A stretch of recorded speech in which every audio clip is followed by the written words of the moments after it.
کوشش ہوگی. تو آج پہلا مسئلہ مستحب قربانی کے سلسلے میں.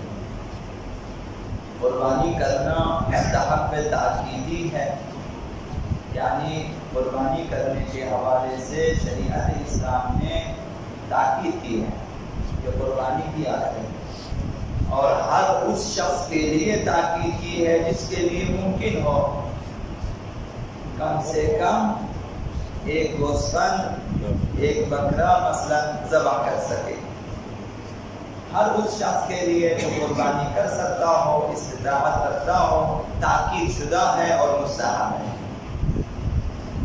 وہ شخص جو قربانی کرنے کی قدرت رکھتا ہو مگر اس کو قربانی کا جانور نہ ملے، وہ ایسی جگہ رہتا ہو جہاں قربانی کے لیے جانور نہ ملے، مثلا اسے اونٹ چاہیے نہ ملے، گائے چاہیے نہ ملے، بکرا چاہیے نہ ملے، لیکن قربانی کر سکتا ہے، اس کے لیے مستحب ہے کہ قربانی کی قیمت کو صدقہ کر دے. یعنی اس حد تک تاکید، اگر قربانی نہ ملے تو اس صورت میں قربانی کی جو قیمت ہے 15، 20، 25 ہزار روپے مثلا، وہ صدقہ کریں، وہ کسی فقیر کو دے دیں، کسی نادار مسکین کو دے دیں، یا کسی مثلا رشتہ دار کو دے دیں جو زیادہ مستحق ہو، تو انشاءاللہ العزیز قربانی کا ثواب ملے گا اسے.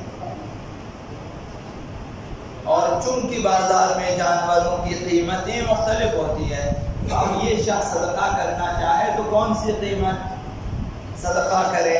تو کم سے کم قیمت. یہ شخص چاہتا ہے مثلا اونٹ قربان کرنا چاہتا ہے تو بازار میں اونٹ کی جو کم ترین قیمت ہے وہ اگر صدقہ کریں کافی ہے. اگر بیل ذبح کرنا چاہتا ہے تو بازار سے پوچھیں کہ بیل کی کم ترین قیمت. اسی طرح اگر گوسفند ذبح کرنا چاہتا ہے تو گوسفند کی کم ترین قیمت کو صدقہ کر لیں، انشاءاللہ العزیز اسے قربانی کرنے کا ثواب ملے گا. تیسرا مسئلہ، ایک شخص اپنی اور اپنے اہل عیال کی طرف سے، اہل خانہ کی طرف سے ایک ہی حیوان کی قربانی کر سکتا ہے. مثلا کسی گھر میں 4، 5، 10 افراد موجود ہیں، سب کی طرف سے ایک جانور خریدیں اور اس نیت میں کہ جب آپ قربانی کرنا چاہیں نیت کریے ہم سب کی طرف سے ہے یہ قربانی. آپ جو ہے سب کی طرف سے ایک ہی جانور یا اونٹ یا گائے یا مثلا گوسفند آپ قربان کر سکتے ہیں. اور ایک ہی قربانی میں کئی افراد بھی، جو مستحب قربانی ہے اس میں کئی افراد بھی شامل ہو سکتے ہیں، خاص طور پر اس وقت جب جانوروں کی قلت ہو اور قیمتیں زیادہ ہو تو ہر شخص قربانی نہیں کر سکتا. مومنین آپس میں بیٹھیں، 5، 10 ہزار روپے جمع کریں، ایک ہی جانور خریدیں. مثلا جن کے پاس زیادہ ہے وہ اونٹ خریدیں، مثلا 20 ہزار جمع کریں، 40 ہزار جمع کریں. اگر کم ہے تو مثلا گوسفند ذبح کریں، 5، 6 ہزار روپے جمع کریں، 5، 6 افراد مل کر ایک قربانی کریں. مستحب ہے، سب کو انشاءاللہ العزیز قربانی کا ثواب ملے گا. حکمت و آداب قربانی کے سلسلے میں بیان کیا گیا ہے کہ قربانی کا معنی یہ ہے، اصطلاح ہے شریعت میں، ہر وہ چیز جس کے ذریعے انسان خداوند متعال کی قربت اور رضایت حاصل کر سکے، چاہے کسی جانور کے ذبح کرنے کے ذریعہ سے ہو یا صدقہ و خیرات کے ذریعے سے. تو لہذا نماز کو بھی قربان یا قربانی کہا گیا ہے. صلاۃ قربان کل تقیہ، کیونکہ نماز ذریعہ قرب خداوند متعال ہے. اسی طرح ہر خیرات جو انسان رضایت پروردگار اور تقرب اللہ کے لیے انجام دے وہ سب قربانی جو ہے کہلاتے ہیں. اصطلاح میں عید قربان کے دن جانور ذبح کرنے کو قربانی کہا جاتا ہے، چاہے یہ عمل حجاج کرام مینا میں انجام دیں وہ بھی قربانی ہے اگر واجب قربانی ہے، چاہے دوسرے لوگ جو حاجی نہیں ہیں، احرام میں نہیں ہیں، مکے سے دور کسی جانور کو کسی جگہ ذبح کریں اور جو ہے صدقہ کر لیں، یہ بھی قربانی ہے.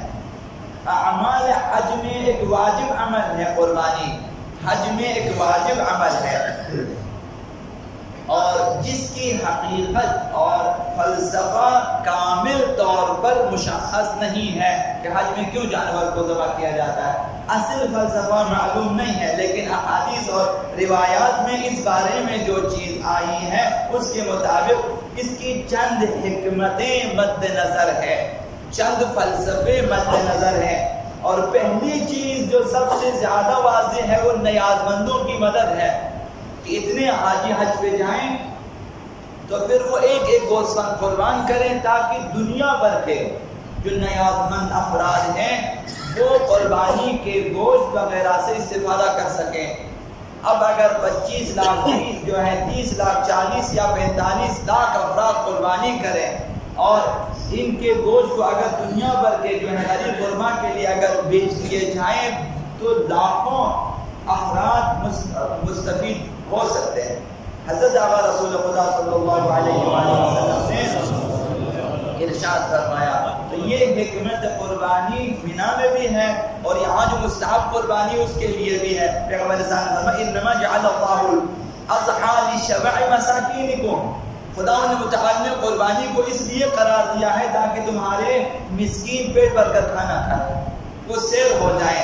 من اللحم، قربانی کے گوشت سے فاطعموہم، بس اپنی قربانی سے اپنے مسکینوں کو ناداروں کو کھلایا کرو۔ بہت ہی بری بات ہے کہ آپ قربانی کریں اور قربانی میں اپنے تمام ان دوستوں کو بلائیں، جیسے کہ دوستانہ ماحول میں کوئی مثلا کھانے کا پروگرام، یہ ٹھیک نہیں ہے۔ حدیث میں آیا ہے بدترین اطعام اور بدترین ولیمہ اور بدترین کھانا وہ ہے جس میں دولت مندوں کو بلایا جائے۔ تو ہمارے اکثر کھانے بدترین کھانے ہوتے ہیں جس میں ہم چن چن کے سرمایہ داروں کو بلاتے ہیں، بڑوں کو بلاتے ہیں، 5 ڈور گاڑی والوں کو بلاتے ہیں، سائیکل والوں کو نہیں بلاتے۔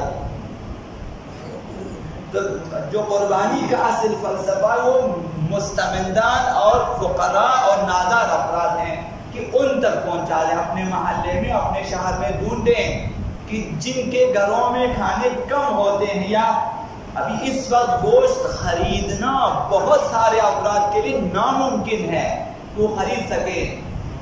اب مجبوراً مرغی کا گوشت کھاتے ہیں، اس کی وجہ سے بیمار ہو جاتے ہیں، کیونکہ مرغی کا گوشت مکمل بیماری ہے اول سے آخر تک، اس کے علاوہ اس میں کچھ بھی نہیں ہے۔ اس وقت جو مرغیاں باہر سے آتی ہیں پالی جاتی ہیں مکمل بیماری ہے اس کے اندر، تو لہٰذا بہتر یہ ہے کہ اپنی قربانی کے گوشت کو مساکین تک پہنچا دیں۔ لہٰذا اسی وجہ سے تاکید کی گئی ہے کہ قربانی کا جانور دیکھو موٹا ہونا چاہیے، تازہ ہونا چاہیے، اور اس کے گوشت کو 3 حصوں میں تقسیم کریں۔ ایک حصہ اپنے اہل و عیال کے لیے رکھیں، انہیں بھی محروم نہ کریں، اپنے گھر والوں کے لیے 3 حصے کریں، ایک حصہ اپنے گھر والوں کے لیے رکھیں، مثلا اپنے فریزر میں فریز کر کے رکھیں، اور دوسرا حصہ فقراء اور نیاز مندوں کے لیے رکھیں، اور تیسرا حصہ صدقہ دیں جہاں آپ دینا چاہتے ہیں۔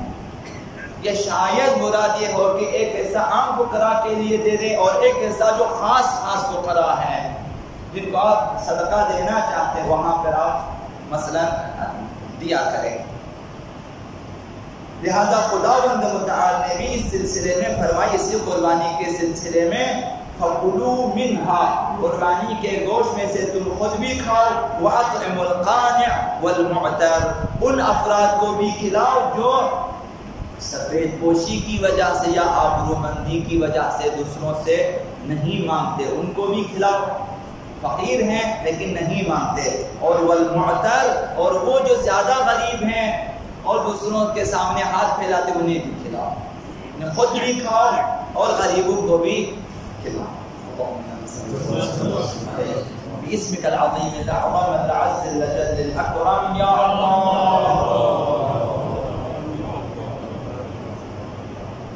یا اللہ یا رحمان یا رحیم یا مقلب القلوب ثبت قلوبنا على دینک، اللهم اهدنا من عندك وافض علينا من فضلك وانشر علينا من رحمتك وانزل علينا من بركاتك، بحق محمد وآله الطيبين الطاهرين